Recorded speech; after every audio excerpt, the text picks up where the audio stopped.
안녕하세요. 특수채용론 강의를 맡은 이성진입니다. 자, 지금부터 여러분들이 들을 특수채용론 같은 경우는 2급 장애인 스포츠 지도사를 취득하기 위해서 여러분들이 필수로 치러야 되는 시험 과목인데요. 2015년 첫 시험을 기준으로 현재까지 총 9회의 시험이 치러지면서 출제 경영에 대한 변화, 그 다음에 개정된 내용들이 추가되면서 이번에 2025년 최신판 강의를 새로 찍게 되었습니다. 자, 그리고 이번 저희 강의에 대해서는 기본이론 8강, 교재 내 문제풀이 6강, 그 다음에 기출문제 순서로 강의가 진행될 예정이고요. 강의 좀 미리 말씀드리면 제가 PPT 내용에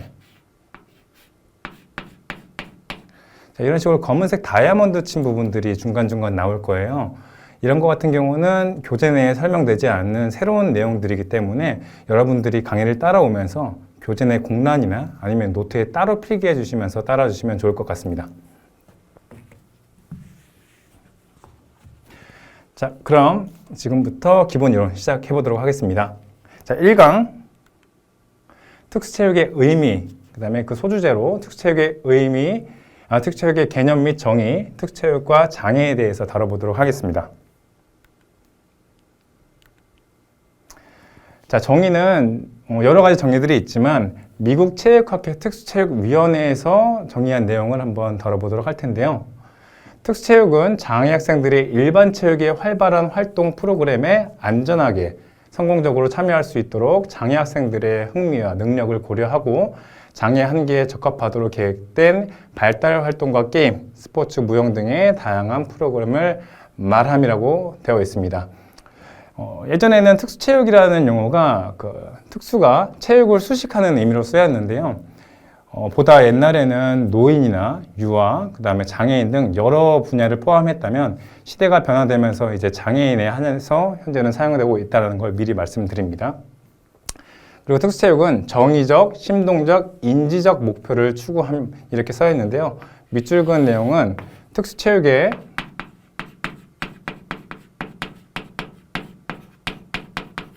교육 목표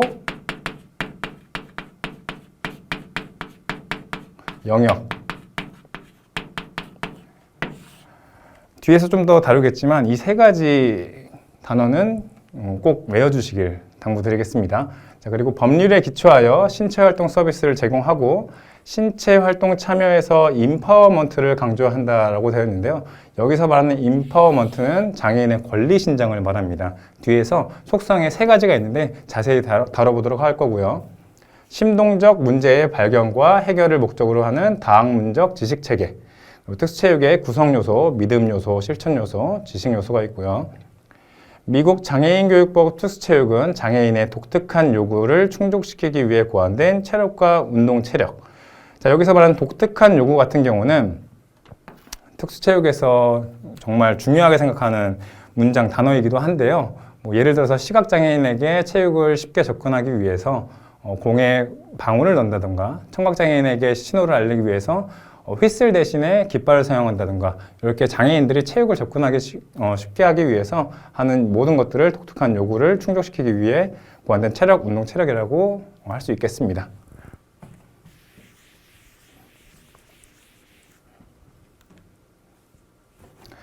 아까도 말씀드렸지만 그 특수체육의 교육 목표, 정의적, 심동적, 인지적 이 세 가지 영역이 있는데요. 블룸이 제시를 했습니다. 하나 일단 읽어보도록 하겠습니다.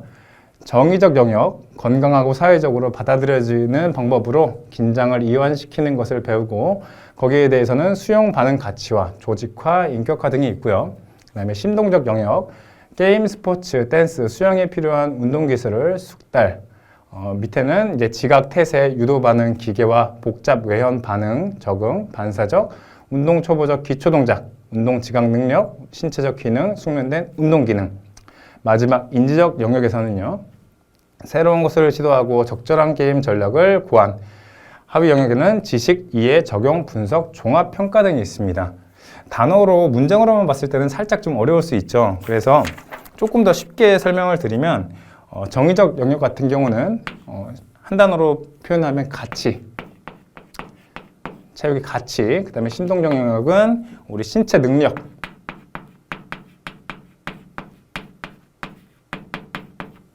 그다음에 인지적 능력은 지식을 대표적으로 할 수 있는데요. 정의적 영역 같은 경우는 우리 감정, 태도, 인성 등 보이지 않는 것을 추구하고요. 심동적 영역은 신체 능력, 움직임의 발달을 의미하고, 인지적 영역은 지식, 이론, 용어, 개념, 규칙, 원리, 전략 등을 포함한다고 할 수 있습니다. 때문에 이런 가로치고 나와 있는 단어들에 대해서는 어떤 해당 영역에 대해서 연결시켜 주시면서 암기할 필요가 있다고 생각을 합니다. 시험 문제에 굉장히 빈도 높게 나오는 내용이기 때문에 이해 및 암기를 해주시고요. 뒤에서도 나오니까 조금 더 그때 자세하게 다뤄보도록 하겠습니다. 아까도 말씀드렸던 unique needs, 독특한 요구인데요. 개인별 목표 성취를 위해 신체 활동의 방법을 변형하고 휠체어 사용자를 위해 체육시설의 접근성을 높이고 동선상의 위험 요인을 바꾼다 라고 나와 있어요. 예를 들어서 아까도 말씀드렸지만 시각장애인이 전맹, 아무것도 보이지 않는 학생에게 축구를 지도하기 위해서 공에 방울을 넣는다던가, 아니면 지적장애 학생에게 체육활동을 설명하기 위해 장황한 설명보다는 그림 카드라든지 이런 것들로 대체해서 설명할 수 있는 방법이 모두 그 독특한 요구를 반영했다고 할 수 있겠습니다. 자, 특수체육이라는 용어에 대해서 조금 더 한번 다뤄보도록 할게요. 자, 특수체육에서 특수는 체육을 수식하는 말로 체육의 대상자를 말함. 즉, 체육의 대상인 장애인을 의미하며 학교에서는 특수교육 대상자를 말하고 있습니다. 자, 우리나라에서 특수체육이라는 용어는 일반적으로 아까도 말씀드렸죠. 장애가 있는 사람들의 체육, 활동과 관련된 교육, 지도, 연구 등의 분야에서 사용됩니다. 그래서 대학교에 보면은 특수체육교육과가 있고 특수체육학과, 특수체육 지도자, 한국특수체육학회 등으로 사용되기도 합니다. 예전에는 특수체육이라고 하면은 특수부대가 하는 체육이라고 사람들이 오해해서 사용을 하기도 했는데요. 조금 더 알고 보면은 특수의 특수는 현재로서는 장애인을 대상으로 한다라고 생각을 하시면 될 것 같습니다. 자, 그리고 특수체육이라는 용어에 대한 변천사를 한번 보도록 할 텐데요. 1900년도 초에는 의료 체조, 그 다음에 1930년부터 50년까지는 교정체육, 50년부터 70년에는 특수체육, 그리고 70년대부터 현재까지는 또 특수체육이라고 써였는데 두 개가 같잖아요, 용어가. 그런데 뒤를 보시면은 에듀케이션과 액티비티로 좀 구분이 되고 있습니다. 자, 의료체조 같은 경우는 조금 어떻게 쓰였냐, 신체적 운동으로서 병을 치료하기 위한 목적으로 쓰였습니다. 병을 치료.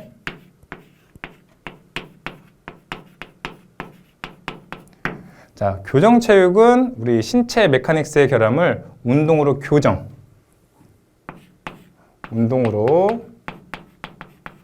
교정한다는 의미로 쓰였고, 세 번째에 있는 특수체육, 어댑티드 피지컬 에듀케이션 같은 경우는 특수교육 대상자, 즉 학생이죠. 학생에게 학교 목적으로 정의된 우리 체육을 의미하면서, 하지만 활동 제한된 사람에게도 두루 쓰이기 때문에 좀 더 포괄적이나 일단 주체 자체가 특수교육 대상자라고 생각하시면 될 것 같아요. 즉 특수교육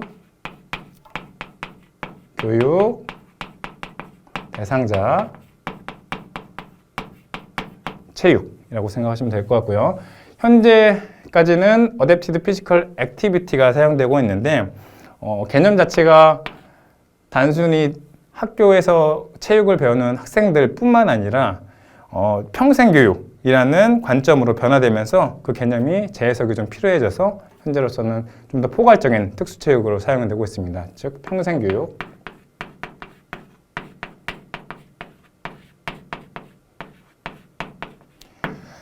근데 지금 대학교에서 학과 같은 경우는 어댑티드 피지컬 에듀케이션을 쓰고 있는 학과도 꽤 많은데요. 그래서 아까도 말씀드렸지만 단순히 특수교육 대상자만 있는 게 아니라 신체장애를 가지고 있는 모든 장애인을 포함하기도 하니까 이 두 가지는 아직도 통용되고 쓰이고 있다는 것을 알아두면 좋을 것 같습니다.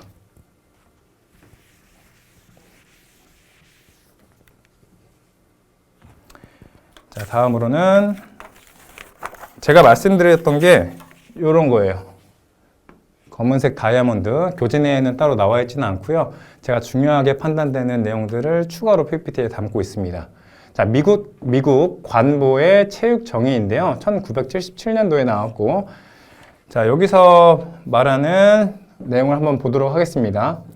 자, 미국은 1975년 공포된 공법 94-142 전장의 아동 교육법인데요. 요게 다른 전공서적에는 우리 PL 94-142로 쓰고 있는데 요거는 공법이에요. 말 그대로. 공법은 뭐냐면 국가나 공공단체의 상호 간의 관계나 이들의 개인의 관계를 규정하는 법률이고요. 퍼블릭 로우의 줄임말로 PL이라고 사용되기도 합니다.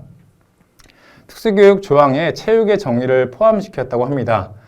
학교에서 배우고 있는 여러 교과목 중에서 자, 유일하게 체육에 대해서만 법으로 정의하고 있어요. 그래서 조금 더 중요하게 나오는 것 같아요. 자, 미국의 학교 교육에서의 체육은 이 정의를 바탕으로 전개되고 있다. 체육이란 체력, 기본운동 기술과 양식, 그리고 수상 스포츠, 무용, 개인 및 단체 스포츠 등의 기술의 발달을 의미한다. 자, 뒤에도 있습니다. 자, 또한 체육은 여기서 나오죠. 특수체육, 움직임 교육, 운동 발달 등을 포함하는 용어이다. 자, 체육이란 체력, 기본 운동 기술, 스포츠 기술의 발달을 의미한다. 체력은 건강 체력과 운동 체력. 자, 여기서 말하는 건강 체력과 운동 체력. 요거 조금 헷갈려 하시는 분들이 있는데요. 자, 건강 체력 같은 경우는 요소가 근력, 근지구력, 그다음에 심폐지구력, 유연성, 신체 조성이 있고요. 운동 체력 같은 경우는 민첩성, 평형성, 협응력, 순발력 등이 있습니다. 자, 기본 운동 기술은 비이동 기술, 이동 기술, 조작 운동, 그리고 스포츠 종목의 기술 등을 발달시키는 것이다. 이 정의는 운동 발달 위계를 반영한 것으로 체력의 발달을 바탕으로 하여 기본 운동 기술에 이은 스포츠 기술을 발달시키는 구조이다. 자, 지금 앞 PPT와 뒤에 나와 있는 PPT 전반적으로 나와 있는 내용들을 모두 암기해 주셔야 돼요. 이런 것들은 미국에서 정한 전장의 아동 교육법 PL 94-142 내용은 시험 문제 앞으로도 그다음에 그 전에도 지금 자주 출제되고 있으니까 여러분들이 중요하게 외우고 넘어가셔야 될 포인트라고 할 수 있겠습니다.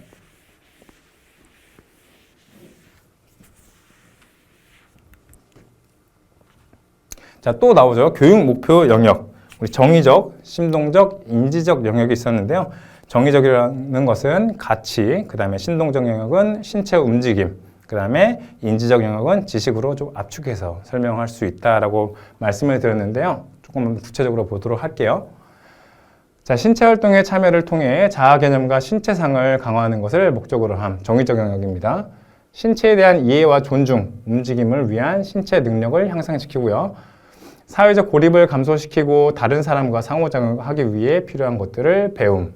활동에 참여함으로써 정신건강을 개선시키고 즐거움을 느끼고 긴장을 이완시킴. 전반적인 내용 자체가 가치, 즉 눈에 보이지 않는 그런 것들을 설명을 하고 있어요. 자, 심동적 영역입니다.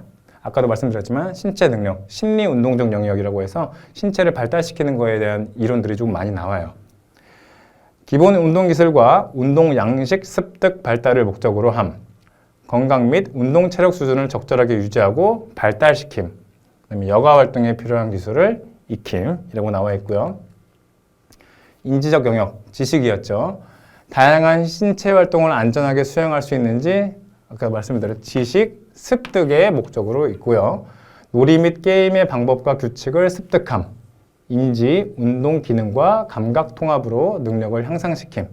새로운 것을 시도하고 창조적 표현을 함. 이런 일련의 내용들을 모두 암기 및 이해해 주셔야 됩니다. 자, 이제 넘어가 보도록 할게요. 자, 두 번째 특수체육과 장애. 자, 이번에는 장애 정의에 대해서 WHO, 세계보건기구에서 정의한 내용을 한번 볼 텐데요. 자, WHO 전에 우리 장애를 정의하는 개념은 1980년도와 1997년도에 이루어졌고 마지막으로 이루어진 게 바로 앞에 보이는 2001년에 낸 기능장애 건강에 대한 국제분류 ICF에 대한 내용입니다. 최신 트렌드이기 때문에 이해를 해주시고 암기를 또 해주셔야 돼요. 요 내용 같은 경우는 기능과 장애, 환경 요인 두 가지 파트로 나눠서 설명하고 있고요. 밑에 하부 요인을 좀 보도록 하겠습니다. 기능과 장애에는 신체 기능, 신체의 생리적 기능을 시력, 청력, 운동 기능 등으로 포함하고 있고요. 신체 구조는 신체의 해부학적 부분, 팔, 다리, 관절 등 있고, 활동 같은 경우는 일상생활에서 수행하는 활동, 뭐 걷기, 씻기, 일하기 등이 포함이 되고, 참여 중요한데요. 자, 장애가 사회생활에 참여하는 정도, 가족관계, 사회활동 등을 이제 자의적으로 할 수 있다는 의미로 우리 참여가 굉장히 중요한 의미로 지금 받아들여지고 있습니다. 환경 요인에는 개인적 요인은 성별, 나이, 교육 수준 등 개인적 특성이 있고, 물리적 요인에는 건물, 도구, 기술 등 물리적인 환경이 있으며, 사회 환경에는 사회적 태도, 지원 시스템 등 사회적인 환경이 포함되고 있습니다. 그래서 이 두 가지 기능과 장애, 환경 요인에 대한 이 하부 요소들을 구분해서 이해하고 암기해 주셔야 될 필요가 있습니다. 예를 들어서 문제가 나올 때 기능과 장애 같은 경우 개인적 요인에 해당되는가라고 했을 때는 맞지 않겠죠.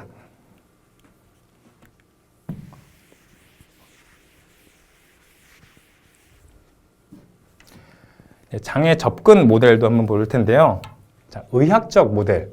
첫 번째, 장애인을 병리 현상에 따라 분류, 신체 활동을 재활의 도구로 간주하는 모델입니다. 말 그대로 장애인을 병리 현상에 따라 분류를 해서 조금 완전 이제 초창기 때 모델이라고 할 수 있습니다.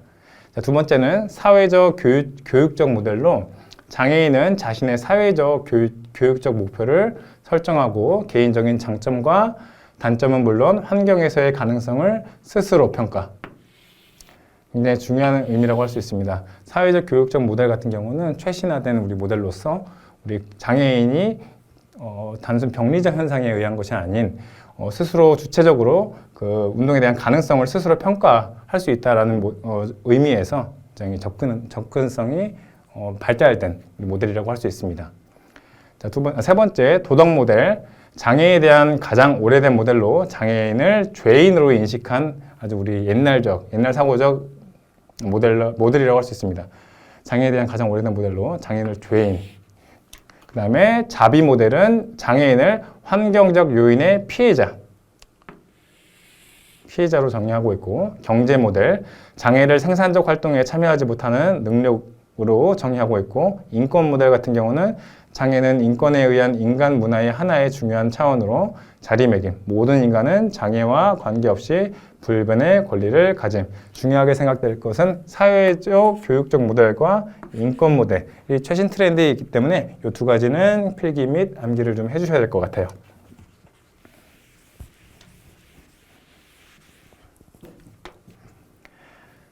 우리 첫 PPT에서 말씀드렸던 장애인 인파워먼트에 대해서 설명을 한번 드려볼 텐데요. 일단 쭉 한번 읽어보도록 하겠습니다. 장애인 스포츠의 중요한 목적 중 하나는 장애인의 사회적 참여와 삶의 질을 최적화하는 것으로, 이 과정에는 장애인의 인파워먼트가 중요하다고 합니다.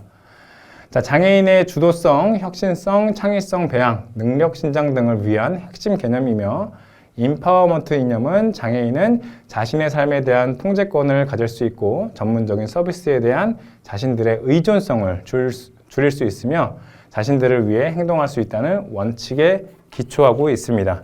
자, 인파워먼트는 조금 더 쉽게 설명드리면 장애인의 개인의 역량 강화 또는 기살리기를 이루는 우리 말이라고 할 수 있습니다. 속성들이 세 가지 있는데요. 한번 보도록 할게요. 자, 개인적 유능감, 자결성, 사회적 참여 순서인데요. 개인적 유능감 같은 경우는 어떤 일을 남들보다 잘하는 능력이 있다고 스스로가 느껴야 되는 거죠. 긍정적인 자기 존중감은 인파워먼트 개념의 핵심. 심동적 장애를 수용함, 통제의 내부적 소재를 확인 및 승인함. 두 번째, 자결성인데요. 이 자결성이 그냥 시험 출제 빈도가 높은 속성이라고 할 수 있겠습니다. 자, 무엇인지 한번 좀 자세하게 볼게요. 자신들의 삶에 영향을 미치는 의사결정에 직접 참여함, 장애인들이 대인관계와 치료적 행동에 대한 선택은 물론 스포츠 활동이나 신체 활동에 대한 선택을 스스로 함, 신체 활동에 대한 선택을 스스로 하고 서비스의 계획과 조직에 영향을 줌이라고 나와 있어요. 여기서 중요한 건 제가 밑줄 친 신체 활동에 대한 선택을 스스로 할 수 있다는 것 그 자체 뭐죠? 속성에서 자결성을 의미한다 라고 보시면 될 것 같아요. 사회적 참여는 장애인들이 서로를 확인하고 인정하며 낙인이나 불공평에 대해 인식하고 정당한 분노를 경험해. 그 다음에 장애인 전체를 위한 개선을 지향하는 행동을 취하게 한다고 할 수 있습니다. 장애인의 인파워먼트, 권리신장이며 그 속성에는 개인적 유능감, 자결성, 사회적 참여가 있다라고 말씀을 드렸습니다.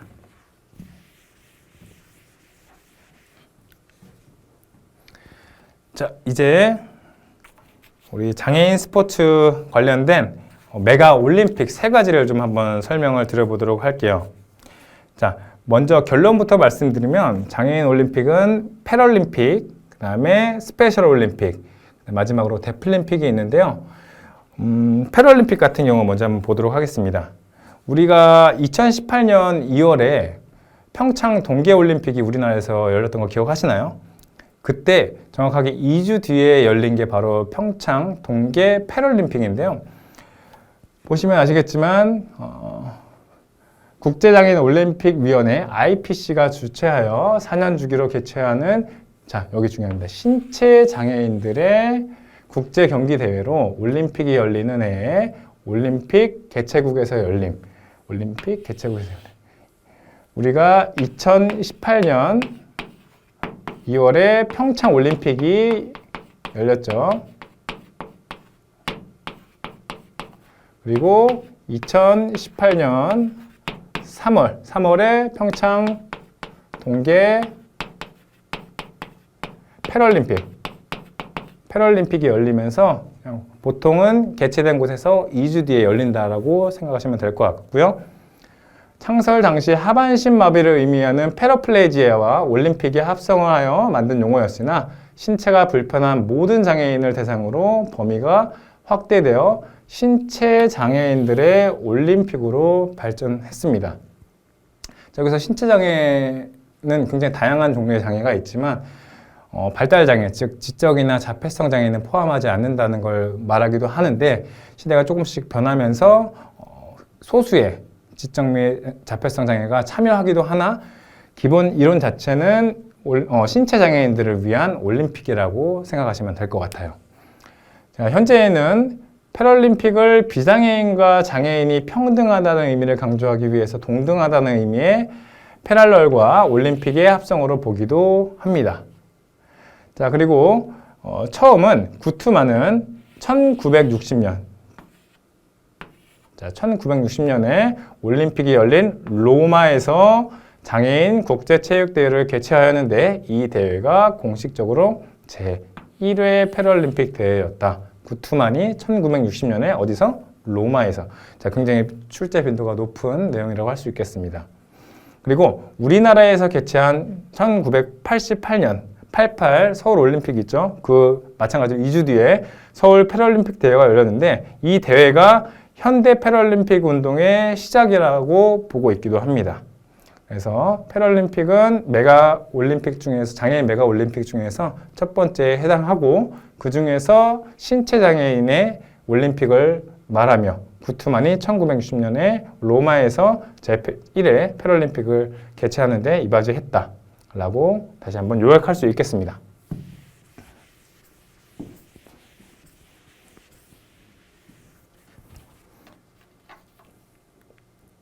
자, 다음은 스페셜 올림픽인데요. 스페셜 올림픽은 어느 장애가 장애 영역이 출전하는지 한번 보도록 하겠습니다. 장애 정도와 무관하게 만 8세 이상의 지적 자폐성 장애인들이 참여할 수 있음. 아까 패럴림픽은 신체 장애였죠. 스페셜 올림픽은 우리 지적 자폐성 장애는 우리가 통상 발달 장애라고 하는데요. 발달 장애인들만이 참여할 수 있는 올림픽이고 자, 디비전의 과정을 거쳐 그룹을 나누며 이를 통해 성별, 나이, 운동 능력이 비슷한 선수들이 한 팀에 모일 수 있도록 도움. 자, 우리 전 PPT 한번 다시 보면은 이 패럴림픽 같은 경우는 우리 신체 장애인들끼리 굉장히 많은 장애 등급이 있거든요. 그러니까 똑같은 절단 장애라고 해도 뭐 손목만 그 절단이 됐는지 아니면 팔꿈치 아니면 어깨 전체가 절단이 됐는지에 따라서 운동 능력이 굉장히 상이하게 차이가 납니다. 그래서 그 비슷한 능력의 등급 선수들끼리만 우리 경쟁을 할 수 있게 등급 분류라는 과정을 거치는데요. 이 뒤에 나오는 스페셜 올림픽 같은 경우는 디비전이라고 해서 성별, 남녀인지 그 다음에 나이 따지고요. 운동 능력이 비슷한 선수들이 한 팀에 모일 수 있도록 도웁니다. 자, 그런데 성별이나 나이는 비교적 쉽게 나눌 수 있는데 이 운동 능력이라는 게 굉장히 애매하고 주관적이란 말이죠. 그래서 우리가 실제로 올림픽에 참여하기 전에 우리 이 선수의 운동 능력이 어느 정도 되는지를 테스트하는 과정이 있습니다. 자, 그런데 여기서도 굉장히 좀 주의 깊게 볼 게 10%의 법칙이라고 있어요. 10%의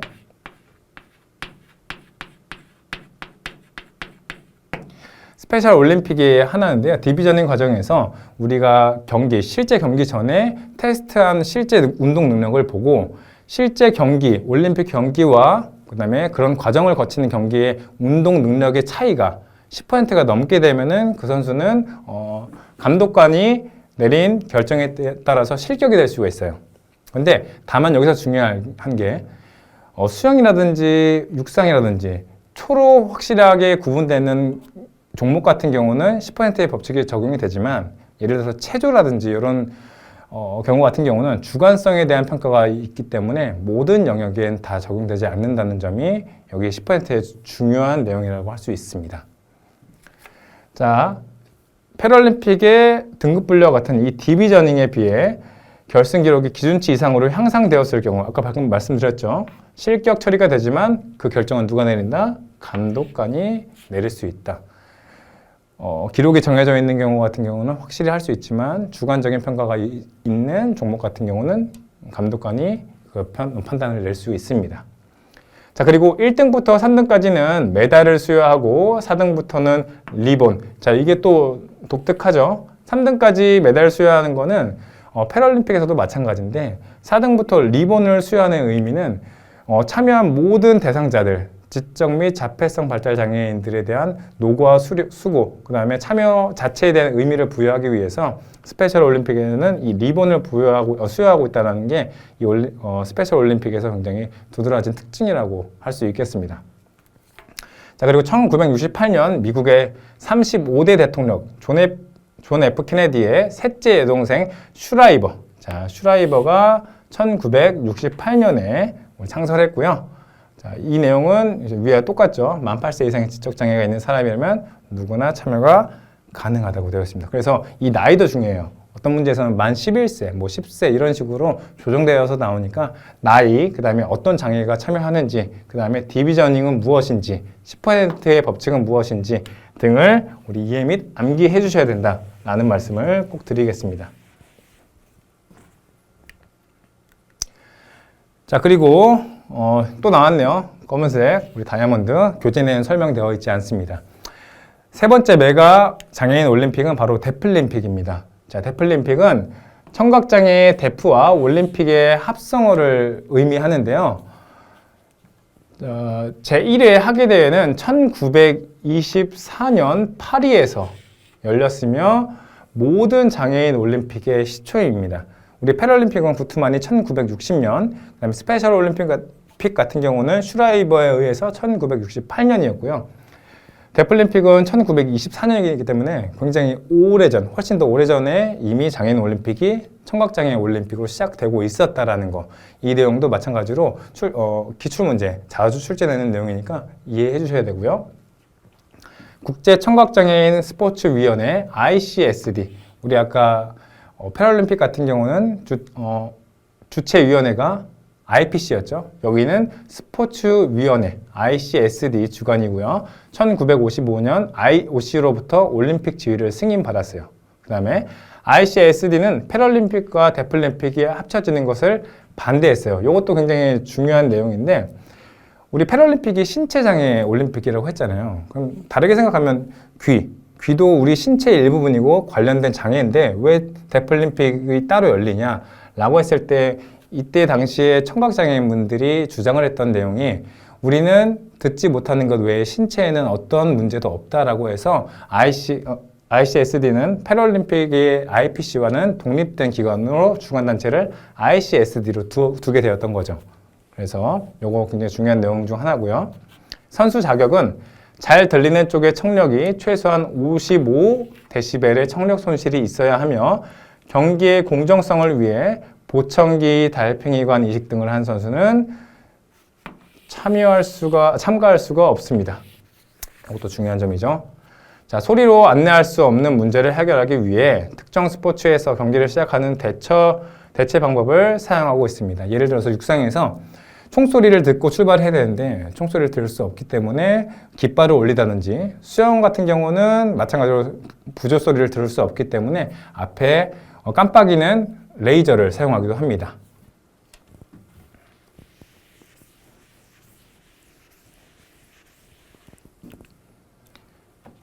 자, 패럴림픽 종목, 하계 종목인데요. 그냥 쭉 나열을 해봤는데 여러 가지 종목이 있지만 제가 조금 기억해줬으면 하는 종목은 여기 글씨는 잘 안 보일 텐데 보치아와 그 다음에 골볼입니다. 골볼. 자, 골볼 같은 경우는 보치아랑 같이 한번 설명을 좀 드려보도록 할게요. 여기 두 가지입니다. 자, 보치아 같은 경우는 다른 종목 같은 경우는 비장애인들도 같이 할 수 있는 종목이라서 대부분 이야기가 쉬울 텐데 여기 두 번째 나와 있는 보치아 같은 경우는 뇌성마비 중증 장애인과 운동성 장애인만이 참여한 그 종목이고요. 개인전 2인조, 3인조의 그 분류로 되어 있고요. 총 6개의 공을 나눠 가지는데 한쪽 팀은 빨간 팀, 한쪽 팀은 파란 팀이고 중간에 하얀색 공이 있어요. 그 이름이 표적구라고 하는데 표적구에 가깝게 공을 붙이는 팀이 이기는 우리 뇌성마비 중증 장애인의 고유 운동이라고 할 수 있습니다. 자, 두 번째 골볼인데요. 마찬가지로 골볼은 특정 장애 영역만 참가할 수 있는데 바로 시각장애인이에요. 축구 골대같이 생긴 골대가 있는데 굉장히 너비가 깁니다. 길고 3명의 선수가 반대편 3명의 선수가 있는 곳에 걸쳐서 공을 굴려가지고 골인을 시키는 건데요. 이 공에는 방울이 있어요. 방울이 있고 그 소리를 통해서 맞고 공격해서 골을 넣는 경기이기 때문에 골볼하면 무슨 장애 스포츠라고 했을 때는 시각장애인 스포츠라고 바로 나올 수 있어야 돼요. 그렇기 때문에 이 두 가지는 조금 기억을 해주십사 따로 체크를 했고요. 우리 2018년에 평창 동계 패럴림픽이 열렸기 때문에 한번 짚고 넘어가면 종목이 알파인 스키, 바이애슬론, 아이스하키, 스노보드, 크로스컨트리 스키, 휠체어 컬링 등이 있습니다. 실제 신체 장애가 참여하기 때문에 참여하는 그 형태가 굉장히 다양한데요.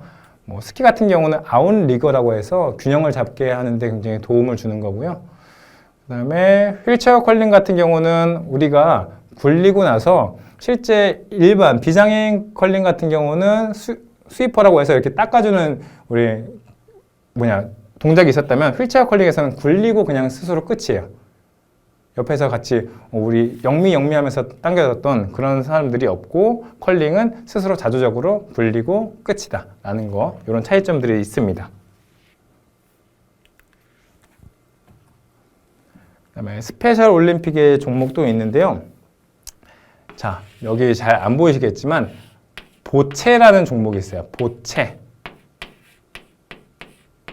아까 패럴림픽의 보치아랑 어떻게 보면 어감이 좀 비슷한데 보체가 딱 정말 보치아에서 유래한 종목이에요. 스페셜 올림픽은 아까 말씀드렸지만 지적 및 자폐성 장애인이 참가할 수 있는 올림픽인데요. 이 보체는 한 팀당 4개의 공이에요. 아까 보치아는 6개였죠. 근데 여기는 보체는 4개의 공이 있고 마찬가지로 표적구에 가까운 공이 이기는 팀이 승리하게 되는 경기 방식이고요. 보체는 주로는 잔디에서 이루어지고 있다는 특징이 있습니다. 그래서 이렇게 조금 이해를 좀 해주십사 말씀대로 체크를 해드렸고요. 자, 이렇게 해서 우리 1강이 끝이 났는데요. 다시 한번 설명을 드리면, 요약해서 설명드리면 우리 특수체육의 교육 목표형은 정의적, 심동적, 인지적 목표가 3가지로 나뉘었고요. 정의적 영역은 쉽게 말해서 가치, 그다음에 심동적 영역은 움직임 능력, 움직임의 발달 등을 의미했고요. 인지적 영역은 지식을 의미한다고 했습니다. 그 다음에 독특한 요구, 유니큐 니드스는 우리 장애인 스포츠, 특수체육에서 굉장히 중요하게 다뤄지는 단어라고 말씀을 드렸고요. 그 다음에 우리 용어의 변천사에서 특수체육 에듀케이션, 어댑티드 피지컬 에듀케이션과 어댑티드 피지컬 액티비티는 확실하게 구분이 된다. 액티비티는 특수 교육 대상자를 넘어서 평생 교육을 지향하는 목적에서 사용이 되고 있다 라고 말씀을 드렸습니다. 그리고 우리 장애인 올림픽 메가 3대 올림픽이 있었는데 패럴림픽 신체장애, 스페셜 올림픽 지적 및 자폐성, 그 다음에 데플림픽은 청각장애인을 의미한다라고 마지막에 이렇게 정리를 할 수 있겠습니다. 자, 오늘 강의는 1강은 여기까지 하고요. 다음 2강에 뵙도록 하겠습니다. 자, 감사합니다.